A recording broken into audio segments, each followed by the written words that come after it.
Hello friends, मेरा नाम है उमैर सईद और आप देख रहे हैं मेरा चैनल न्यू एक्वेरियम हॉबी। ये मेरा 90 गैलन का टैंक है और नीचे 40 गैलन का सम फिल्टर है। Thanks God everything is best. अगर हम क्लोज व्यू देखें, वाटर इतना क्रिस्टल क्लियर है जैसे वाटर उसमें नहीं है, लेकिन इसमें वाटर है क्योंकि फिशेज़ भी हैं। ये इतना क्रिस्टल क्लियर इस सम फिल्टर की वजह से है। सम फिल्टर में आपने काफ़ी ज़्यादा वीडियोज़ देखी होंगी, लेकिन मैंने एक न्यू आइडिया यूज़ किया हुआ है। यहाँ पे ये NRV लगाया हुआ है और ये ग्लास के 2 पीस लगा के एक यू साइफन बनाया हुआ है। ये किसी सम फिल्टर में मैंने आइडिया नहीं देखा।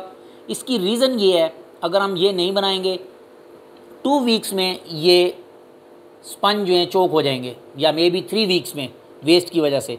फिर हमें इन स्पंजेस को क्लीन करना पड़ेगा। और इसके कंपैरिजन में अगर हम कैनिस्टर फिल्टर को देखें, वो नियर अबाउट 2 मंथ भी चलता है। उसकी रीज़न ये है कि उसमें सेक्शन होती है, पंप डाउन साइड पे होता है। इस यू की वजह से सेम मैंने यहाँ पे आइडिया यूज़ किया है और ये बेस्ट वर्किंग कर रहा है। अराउंड 40 डेज़ 45 डेज़ के बाद मैं इसका स्पंज क्लीन करता हूँ और फिर चेंज करता हूँ।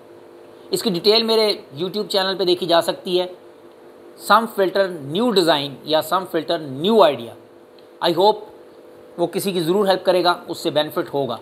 और अगर कोई मेरा दोस्त देखे और उसको कोई उसमें इशू नज़र आए या मिस्टेक मेरी तरफ से हो, तो काइंडली मुझे कमेंट्स में भी ज़रूर बताइएगा ताकि मैं उसको करेक्ट कर सकूं। Okay, bye bye.